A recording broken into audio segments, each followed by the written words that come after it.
Rock me, mama. Hi.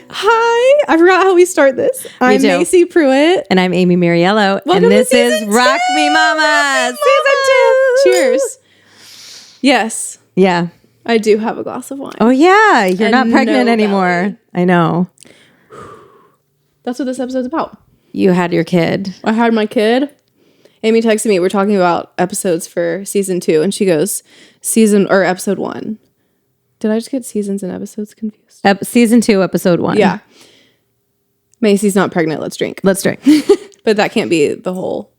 That's not the premise. Like we are drinking. When we did go to a barbecue before this where we were drinking as well. But no, it's just nice to have you like here on the human side where you can do things like drink. I just have a glass of wine. I know. And it's just nice. It's really nice. And it's totally necessary with everything going on. Life with a toddler and a newborn. So like I don't know. What am I going to ask you? Like, I know what it's like because I've been there with you every step of the way, but like, is it any different than what you thought it was going to be? You kind of knew it was going to be hard, but it's harder than you. God, yeah. Yeah. I really hate to say that, but I think that it's harder than I anticipated. It's gotta be. Yeah. And we had I don't want to say we had low expectations. We had no expectations because we weren't going into this. Chase did think that it was going to be easier. He was like, we've already had one. We know how this works. Yeah. It will be easier. But what you can't take into account is what that specific kid is like. Wyatt has been a very hard baby because he had tongue, lip, and bilateral cheek ties, which was a whole process. Yeah. Which made breastfeeding absolutely horrible in the beginning. And you're still struggling with it. Yeah, I mean, we're still working on it. I'm 7.5 weeks postpartum. And then that also leads to like a ton of gas. And then that leads to lack of sleep. So like it's been this snowball of just like. That was our experience with Farrah. Yeah. And it was hell on earth. It's hell on earth. Yeah. And the hardest part of it is it takes the joy away from. Yes. And this is not me saying enjoy every moment because that's so far from the truth. Yeah. You cannot enjoy every moment with a newborn or with a kid. No. But I look back on my time with E as a newborn. He was a very easy baby. Very, very easy. You do have to realize though that you have somewhat amnesia. You know what I mean? Oh, for sure. Like you remember the good things about E because they're 2.5 years I've erased away. the bad. And you don't, just like when we talk to our mothers about, like when we ask our mothers questions, they're like, oh no, that was great. And it's like, it wasn't fucking great, dude. I remember you having like a nervous breakdown. Pregnant. I'm like, yeah, like great my ass. So I think that you do get amnesia pretty quickly, which is why women continue having children. You would never have other children if you didn't get amnesia. No, I agree. There have been several things that I've said and been like, this is so much harder. Like E, I didn't have this with E. And Chase was like, babe, yeah, you did. You don't remember. Yeah. Like you did. And he has said that about multiple things. But I do look back on my time with E and I it literally feels like we fed and we snuggled. And that's like what we did. We would breastfeed and then he would lay on my chest and that was it. And that's just you didn't have a toddler. That too. Yeah. But that's just like not been the case with Wyatt. So things have gotten better in terms of feeding and gas and like we're figuring all of that out. So I'm finally able to like let him just like sit on my chest and it not be miserable. The gas thing is actual hell. Like the gas and the it's like indigestion or acid reflux. So she had that really, really badly, and I wonder if she had a tie and y'all didn't know. Well, you know how I feel about like a lot of that, like shit. Like I think your tie was real. His tie was real because you could see it. Yeah. But I do think some of the stuff that they tell you, I mean, I think people are trying to make money. Yeah. Yeah. I think everything is a career. Yeah. And people try to make money and you know, the whole postpartum culture and breastfeeding culture, a lot of it is bred on making women feel inadequate. And there's no more inadequate vulnerable time than in the beginning of your postpartum journey. And so I do think to an extent there are some predatory things going on. Yeah. You know, in your case, yes, he had a lip tie or tongue tie. in our case, there wasn't, she was fussy, you know, and we were learning, and her stomach hurt, and her acid reflux was terrible, and her gas was terrible, and she was uncomfortable 100% of the time. Literally 24 hours a day. The time. And it is. And it's misery. Maddening. I can't even. And then the worst part is, I don't care. Chase is one of the most calm, cool, collected human beings I have ever met in my entire life. Like, it's almost annoying. Like, he doesn't get flustered. And if he does, it's like something's happened. Like, he's upset. And I don't even see that very often. And I'm not that way. I'm a reactive. Like, you know. But even he, like, there have been several occasions where he's trying to get Wyatt to calm down. And he's like, take it. Like, I cannot do it. Or like he'll be bouncing him. And he's like, he won't go to sleep. And there's nothing more crazy making than a colicky baby. I mean, people think about shaken baby syndrome or whatever. I mean, not to say that that's ever appropriate, but people lose their minds when they have babies that won't stop crying. They fucking go crazy. Hear this. And I hope this sounds okay. If you have had a colicky or a gassy or whatever baby, you will get this. Shaken baby makes sense. I'm not saying I would ever, no, but there have been times where you want to just be like, for the love of God, stop fucking crying. But what sucks is then you feel so bad. The guilt immediately for thinking that. When you snap and you have those moments. We were just talking about, because we were talking about the demon voice that comes out when you're trying to scold your toddler. Because I snapped tonight, and we'll talk about that later, but... and you're like, I told you not to do that. Yeah, the demon voice. I don't even like saying this. I don't even like admitting this, but like, I've done that with Wyatt because I've lost my mind and I've been like, go to sleep. When someone is crying in your face and you've tried every single thing and it's happened for hours and hours and hours, days and days and days on end, and you're sleep deprived and you're emotionally, all your resources are tapped and you're breastfeeding. I mean, it's a perfect storm. Stake on top of that. A toddler. That is an emotional toddler. Mama up. And I'm like, you're needing me. He's needing me. I'm sure there's many times that you've thought, why the fuck did I have another kid? And that makes you feel guilty to even think that. Yes. The worst feeling. And I've texted you. And I'm 7 weeks in, I'm in a much better place. I can confidently say that. I'm in a much better place. And I have been for enough days that I can say that. And feel not like an idiot for saying that. Like, I don't feel like I'm going to go back to where I was. But there were some dark, dark days in those first 4 weeks especially. And I texted you this at one point.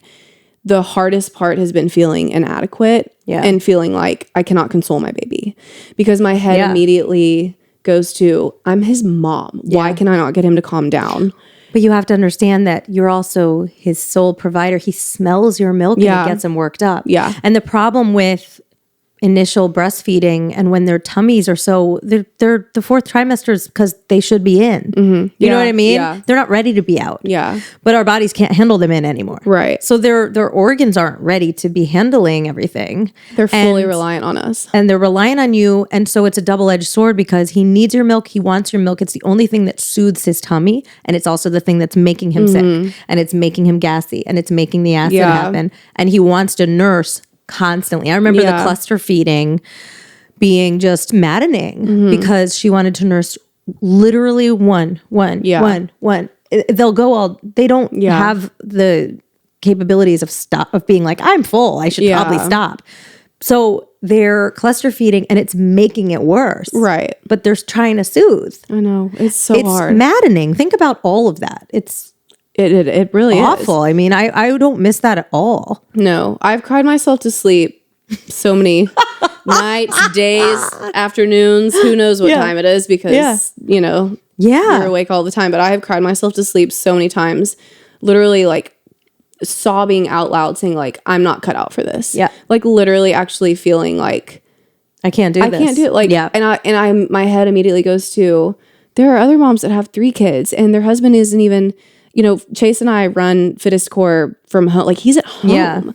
And I'm like, there are moms who do this with 3 kids and their husband's already at work. And my head goes there and it's immediately like, you weren't cut out for this. I think about that all the time, but it's just, you can't do that.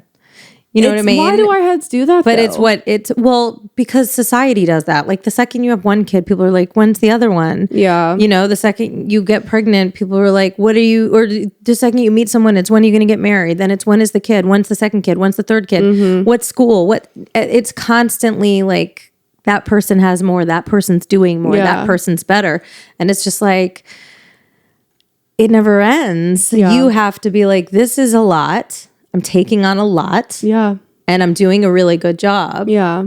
You know, and I don't care if Joe Schmo has 12 fucking kids and they all came out naturally. Like, who cares? I know. You have 2 kids and it's hard. I have one kid and I had a meltdown today in front of everyone at the party. Yeah.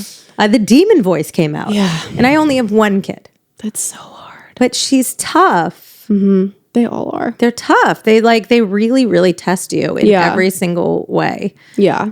And then the next second, I mean, it's a mind fuck because the next second they do something really sweet and smile at you and you're like, I know, and you're like, God, I'm so lucky. Yeah. I love you so much. It's twisted. And then you think back and you're like, what a freak I was. Yeah. For yelling at you. Oh yeah. You're only a toddler. Right. And then, you know, but it's just. I've done that a ton with in the last few weeks. I've been like, literally I can't do this. I'm not cut out for this. I don't need 2 kids. Why did we do this? You know, all of those like spiral of thoughts. I'll be Googling symptoms of postpartum depression. Yeah. And then the next day I'm like, I've never been happier. Like, this is the best thing ever. I'm so good at this. And like blissfully crying. And what about Eli? Like, how's he doing? And how's your relationship been with him? Our relationship honestly has been really good. Yeah. I knock on wood. I don't feel like it's changed. If anything, there are moments where I just miss having more time with him. Yeah. And I don't find myself thinking like, oh, I'd rather be with him than Wyatt, or like Wyatt's taking time away from Eli. Like, it's never like a him versus him, because as crazy as this may sound already, it is hard to imagine life without Wyatt. Like, I am already at the point where it's like, I've got 2 boys. Like, this is my life. I don't remember life before it. He's such a cute little turtle. Thanks, His little turtle face. He's a little turtle. Yeah. He's so I'm already there, which I'm very grateful for. If anything, I just wish I had more time with him. Yeah. Because Chase gets him a lot. Yeah. Yeah. But I'm good about like... do you feel like he understands that he has a brother? Yeah, I do. I don't know like if he knows what brother is, but like he understands why it's part of the family. YY. He only calls him YY. Yeah. Or baby YY. He definitely understands what baby is. Yeah. Yeah, but I mean, I'll be downstairs feeding him and Chase will be upstairs getting E up and I'll hear him because, you know, there's like a big whatever. Y'all won't ever see my house. Anyways, I'm like, how do I describe this unless to the you're listeners? stalkers, right? Yeah. Which please don't be. But you can hear from the upstairs when you're downstairs, and I'll always hear E in the morning say, "Baby YY," or like "YY, hi YY." Like he thinks about him. He knows he's there. Yeah, he's really gentle with him. He has a little baby voice. Yeah, that all their voices are so soft and like high, anyways.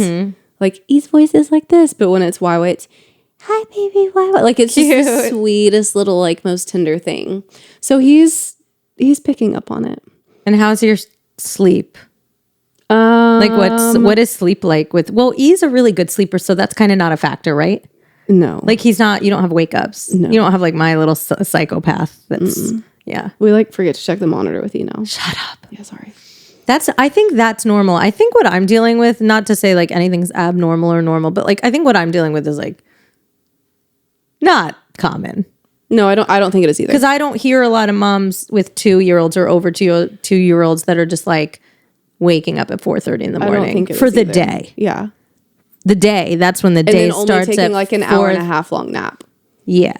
Yeah, no, I don't think that's got better for a minute and they're back. They're about 2 hours, but it's like it doesn't. It gives me time to do like one of your workouts, right? And like rage clean the kitchen, right? But like it doesn't give me time to like feel human. Yeah, no. So that's what I mean. I don't think it's normal. No, I don't think it's normal either. And that's another thing. Like sometimes I feel like not to change the subject, but like what did I do? Did I do something wrong to have a kid that doesn't sleep? I don't think that you can think of it that but way. like there's got to be something. Is it because I didn't do cry it out? Like I didn't do cry it out and I co-slept. I did the only thing I knew how to do. You know what I mean? And we've talked about you kind of co-sleeping with Wyatt a little bit when he won't settle down. It was like so long ago already. Yeah, like a few weeks ago we talked about it. But like you co-sleep because you literally have to do it. Yeah. So I did that. And I was very traumatized in the beginning. We'll have an episode about baby blues and postpartum and all that. But I was very traumatized. So I was also very scared, hyper just about her dying. But then I always went to her in the night. I mean, zero cry it out. Yeah. We tried it a few times and I couldn't handle it. Yeah. And I think maybe that's why she doesn't, I don't know. Maybe that's why she doesn't sleep. Yeah. You did cry it out. Yeah. And he sleeps. We started sleep training with him at like 3.5 months. I wonder with Wyatt, because he's such a different baby, I really wonder if it'll be interesting to cry see. it out is going to have the same benefits, or if you're going to be able to do it, or if it's going to... I don't know. I feel like there's no way that we're going to have as good of a sleeper as Eli is. Eli is almost like... It's like almost too good. No, like we're like, are you Eli okay? takes like 4-hour naps in the middle of the day. After sleeping 12 and a half, 13 hours and then night. He'll go back to sleep at 7:30 or 8. That's crazy. Yeah, like we woke him up to go to Spencer's house at 4:30 today, and he was asleep by 7:20. No, I can't. She woke up at 4:30 this morning. I sat in bed looking at the monitor. I went on the microphone and I said, "Hey, baby, it's not time to wake up. Please lay down. Go to sleepies." So she laid back down. Oh, good. That's listening to you. 10 minutes later, she was back up, and we did that dance until 5:15, when finally I said, "Motherfucker of Christ." And I got out of bed, and Nick, my husband, was snoring, and so that made me really angry. And he snored through the whole interaction. Yeah, no, they don't hear a thing.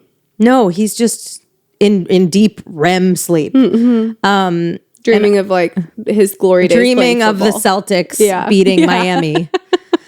But like, so I got up, I went in, because then I was like, okay, maybe there's a poop or something. Like, I don't know why I keep thinking that there might be a reason, when this is when she wakes up. Yeah. She wakes up at 5 o'clock in the morning. Yeah. Went in and she's like, "Hi, mommy. Good morning." Oh, and then you're like, fuck, okay, you're so sweet. And I'm like, what the fuck do I do? So I'm like, "Hi, baby." So I change her, and she goes, "Cinderella, Cinderella." Aww. I go, "All right." So I change her diaper, and we go down, and we made muffins together, and we watched Cinderella. And then I'm like, this is beautiful. Yeah. But like, but I'm not I can't function at a high level during the day when I've woken up. I went to bed at midnight because the night is when I creatively think about things and write, and I can't go to bed at 7 o'clock. You know, I just can't do it. Yeah. So I'm getting four hours of sleep, and I'm not functioning at a high level. I think I'm getting more sleep than you. You have a newborn, and you're getting more sleep than you. That's really bad. I'm sorry. Like, you guys, when I was we've been editing videos from, by the way, thank you guys so much for listening, like, and loving our podcast. We'll do a big spiel at the end, because I want to give like a proper thank you. But something that I've noticed is that I literally look like I'm so stoned in every episode. My eyes are bloodshot, and I'm not stoned. Like, I don't smoke pot anymore. And my eyes are bloodshot, so bloodshot, because I'm not sleeping. Yeah, you're not sleeping. And it's, Botox can only help me so much. Can we do Botox in the eyes? Yeah, can they Botox my eyeballs? Anyway, I digress, but your sleep is okay. I mean, it's not great. Yeah, and it's gotten better since we've been working with a therapist, like a gastrointestinal therapist. Okay, so talk about that. That's helping. There are issues in his there are issues in his tummy, which is why that's a factor after having all of the ties. Like, he basically had like a massive surgery in his mouth, and so he had to relearn how to feed, which has been like a snowball effect of like just difficulties. Yeah. And so when they're relearning how to feed, or even like if they have a tie, a lot of times they're swallowing in air because they're feeding incorrectly. Yeah. That was what was happening with her too. Right. Yeah. And so he has gas All of the time. Oh, I've been with him. He's always in pain. Always in pain. And so if you're in pain, you're not sleeping. Yeah. So since we've been working on that, sleep has gotten better. And then we started working with the sleep trainer. She's the night nurse who helped us sleep train That's amazing. Eli. That's so bougie and so amazing of you. I know it sounds really No, but I'm it's living like for the not- bouge night nurse. I know it like was kind of honey, bougie one night. honey, It was a little bougie. you know you're living and thriving when you have a night nurse. One night. She was like, "Let's do it again." And we were like, "Yeah." You're like, we got one night. You're like, we'll call you tomorrow. Yeah, we can talk about that. It was great though, and she's also a great friend, and That's just the like best case yeah. scenario because you can trust her. Oh my gosh, yeah. So it was wonderful just to like even have her over. Yeah. But so she's kind of helping guide us with Wyatt, and we're not doing cried out with a 7-week-old. Like No, I of course do have not. a heart. Yeah. We're not doing that. But it's more so of guidance on like timing. That's why like I'm like checking the clock. Like when do I have to be home? Like we start our last feed. 'Cause you have to nurse. Yeah, and it's very routine and it's very scheduled, and a lot of people don't like that and don't like to function that way. But it's how we were with E, and It's worked really well. the kid sleeps Yeah. 16 hours a day. Yeah. See, I just did on-demand feeding. Yeah. And it was I just did whatever attachment-based parenting is. Yeah. That's what I Yeah. am. And I guess I didn't know what that was until I started being Yeah. that way. But I guess that's what I am. And it really, like, I followed my intuition, of Yeah. course. But I will say, I don't know.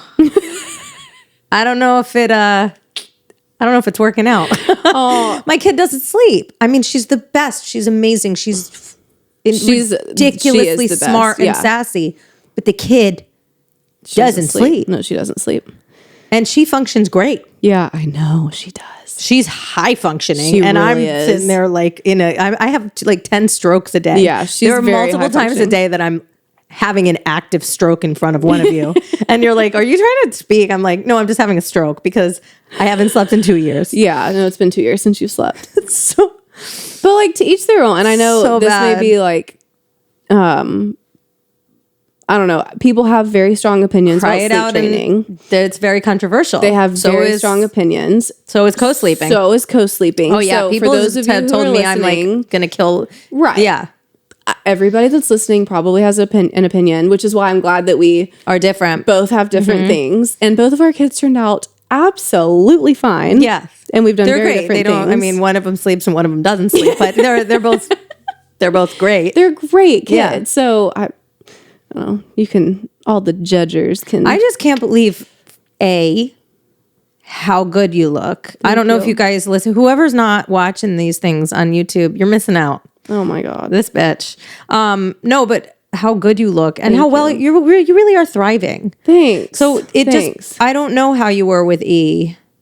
I was a really big mess. So to me, I can't imagine being functioning like you or doing a podcast or being physically fit or even looking human at 7 weeks postpartum. So to me, that gives me a lot of hope for number 2. Number 2, you don't really have a choice. Yeah. Like you can't fall apart. You have a toddler. Yeah. Yeah. Yeah. And you've done it before in a sense of like, we all had COVID babies. So that's a whole different, we were scared to leave our house with our children. Yeah. Chase and I were And it was taking lonely. Wyatt Yeah. to coffee shop in our neighborhood. Oh, at like a week. At a week old. Yeah, I remember. And that was because we, A, were braver.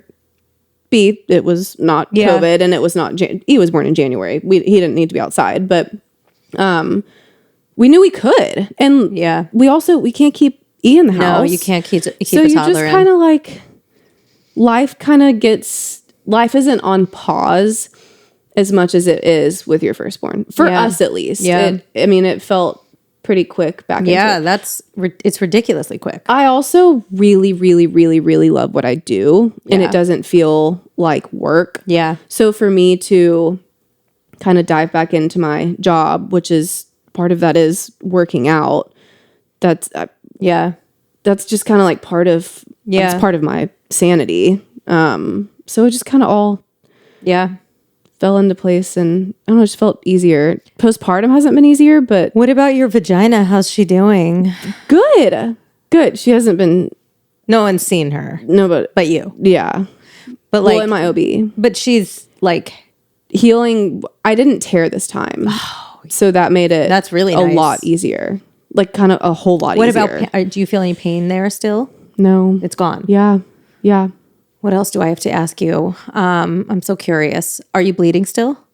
If I've had a really active day, then yeah. And when I say active, I don't mean like a hard workout, because I'm not working. Like my workouts are still very much recovery. I'm doing my postpartum programs. Yeah. But like Friday was my friend's rehearsal dinner, and I was up on my feet Dancing. the entire, and like bouncing Wyatt and just like moving. And then Saturday was the wedding. And you bled? Yeah, but not a lot. Like it wasn't enough to like have a full pad on. Okay. So that's been better. And what about breastfeeding pain? Is it comparable? That's gone. Really? Oh, breastfeeding pain. So in the beginning was terrible. Mark my words, I have now delivered 2 babies unmedicated. Breastfeeding was more painful. It was the most excruciating pain, dude, I have ever been through. I fucking hear you. In my entire life. I found at least the first 3 months of breastfeeding to be agonizing. It was and the way that you describe, I know that you felt it, because the way that you describe it is the way, and Eli, it was because of his tongue. You literally like that. If everybody lifts up their tongue and sees that little like attachment, his was attached to the tip. It came up right here, so he literally like couldn't suck. So whatever he was doing, he was only able to grab half of my nipple and was sucking. So like when I pulled it off, the lactation consultant describes it as like a lipstick. You know how when you use lipstick, it's like curved like that. That's what my nipple looked like, because he was sucking half of it. Yeah. Oh, for fuck's sake. Oh my God, it hurt so bad. And every time he would, it was like you say, and I like my whole body would go like because this. they never heal. No, and then you have to do it again in an hour and a half. And they're bleeding. Yeah. And they, oh my God. Oh, it was so awful. And I would just immediately just go, and just cry. And you had mastitis. And then I got mastitis. That I diagnosed you with. That you diagnosed me with. I literally was texting Amie. I don't remember. I was like, Amie, I think I have it. And you were like, do you have this? And I was like, yes. And you were like, do you have that? And basically, you were like, yeah, you have it. You have to call your doctor. Yeah, I said, get antibiotics right now. And I know you don't like taking antibiotics, but for that. Oh, I literally would have injected those things. Yeah. It's horrible. Awful. Horrible. I remember like trying to unclog my milk ducts in the shower with hot water, squeezing out milk from my titties, and crying hysterically because and they're like so hard, and you're shaking, and you have the flu. It's the flu. You have the flu. It gives you the flu. Like it makes your body sick. Full chills. Well, and you're Chase in so much pain. The day before you diagnosed me, I for sure had it. Dr. Amie. Chase came home. I think he'd been somewhere with E. And it was one of those days where it was like 80 degrees out. It was one of the first like super hot days or super warm days in Nashville. And Chase came home, and I had the fireplace on. And I'm sitting, I have a robe on and blankets over me. And I think I'm like holding Wyatt. I'm literally, my teeth are chattering. And he was like, what is going on? And I was like, I think it's just like my postpartum hormones. Like I'm sweating, but I'm really cold. I think it's just like, because I'm 2 weeks postpartum. And he was like, I don't think this is like you need to call your doctor. And I'm stubborn. And I was like, I'm fine, Chase. Like I'm tired, and it's my hormones. And then I wake up the next day, and that was the next day was when we had E's frenectomy, or not Wyatt's. That's the first time I've done that. His frenectomy, which is the surgery. And so I'm sitting in that which is an emotional process. Of course. with mastitis. And so like my face is white. I'm sweating. I literally am like looking over at Chase like, And the boobs are hard. They're hard as rocks. harder. It's literally Harder than rocks. Metal. I don't even know what's harder than a rock. But painful, and you can feel the lumps of milk ducts that are. I ended up going to, I'm really good friends with our chiropractor. Shout out Dr. Bradshaw. And he, I told him what was going on. I was like, do you have anything? Oh no, he saw my story because I posted something on my story saying I have mastitis. And he immediately texted me and was like, dude, come in tomorrow. We can do an ultrasound. And it's not like, yeah, it's an ultrasound sends like, for those of you in the medical field, this isn't going to be correct, but it like shoots. Don't listen to me. But it like sends waves. Yeah. And so it's essentially like, right? So it's essentially breaking up the thing. The day that I went in to do that, I was doing my like one of my core and pelvic floor workouts. And so I was laying on my back and I'm like this, and you could see, because you know, if you've breastfed, your boobs go. Yeah, they don't like all over the place. Right. So my boobs like go this way. There was an actual this big. Yeah. I could see it laying down this way, boulder in my boob. And I was like, yeah, like, it's scary. Oh my God. And so anyways, I did the ultrasound thing and that like helped break it up. And I was on antibiotics. And I mean, it was a chapter of life. And it now feels like a while ago. And you'll probably have amnesia about it, and I'll remind you.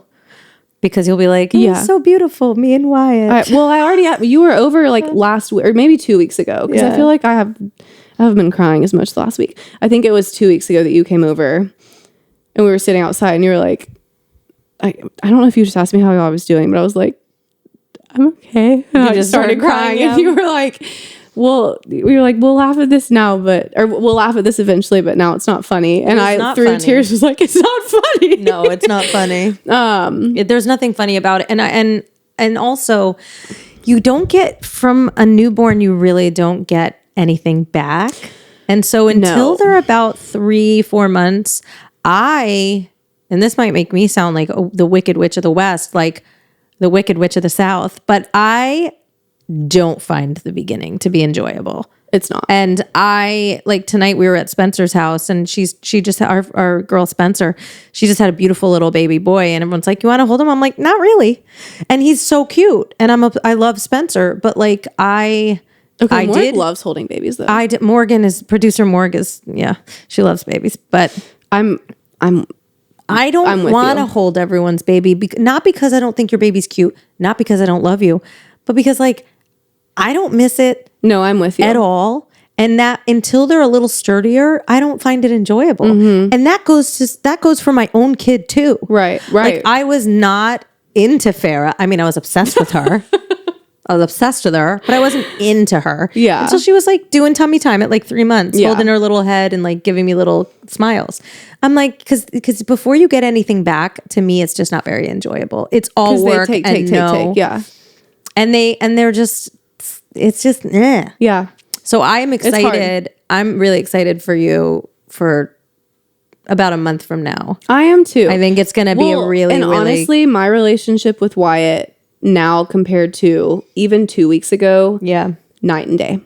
It's absolutely night and day. And that sounds awful. I hope everybody knows what I mean when I say that. Human. Like, they're almost every day I would look at Chase through just sobbing tears saying like, this is not enjoyable. I'm not enjoying this. And that was a lot in part because your experience with Farrah was very, very similar. Yeah. Constant pain, constant crying, constant discomfort from them. Yeah. And like, I'm sorry, but to the moms that say enjoy every moment, that's not enjoyable. No. It's not enjoyable. No. It's very, very, very, very, it's not very enjoyable hard. In the beginning. Yeah. No, it's fucking awful. It's and that's what we're going to cheers to. Yeah. It's survival. Yeah. You get through it to get to the beautiful times. Yeah. And I will say 6 weeks, I think 6, maybe even like 6.5 weeks to be more specific. I do feel like that was the mark where both Chase and I were like, yeah, we can do this. And this is our life. We can do this. Yeah. Before 6.5, we truly every day were like, how? What Yeah, have we done? We're not going to We are not. We aren't even surviving. Like, forget thriving. We're not even surviving at this point. And there were a couple times Chase came over that I was like, "You look rough, my brother. You look rough." His eyes were like, and you too, obviously. Yeah. Oh yeah. Well, I also was crying. Like, you were crying all the day time. long. Yeah. But like Chase, you could see it in his eyes. You were like, "This motherfucker." Well, because he's also having to take care of. Yeah. Like, he's got Eli Wyatt and then me just like, I'm not good enough. Like, literally all day long. I can honestly say that I don't think I've seen your husband once, and very few times have I seen him, and we haven't had a margarita. Yeah. Yeah. He literally will wake up and be like, God, I'm tired. And I'm like, yeah. We always have a margarita. You've been drinking. Yeah, him and Nick and Which, like, everybody. It's because he has a dad group now. Yeah. And that was not the case first time postpartum. Yeah. So it is sweet that we like have a group that we can just dive into. I know, and that's why the boys are so cute together. Yeah. All right, we're gonna end this episode, but also producer Morgan is pregnant. She's in her first trimester of hell. But we're so excited. We are so excited. So let's cheers to her, actually. Cheers to producer Morgie and baby. Cheers to Morgan and Bill and their new little nuggie. Rock, rock, rock me, mama.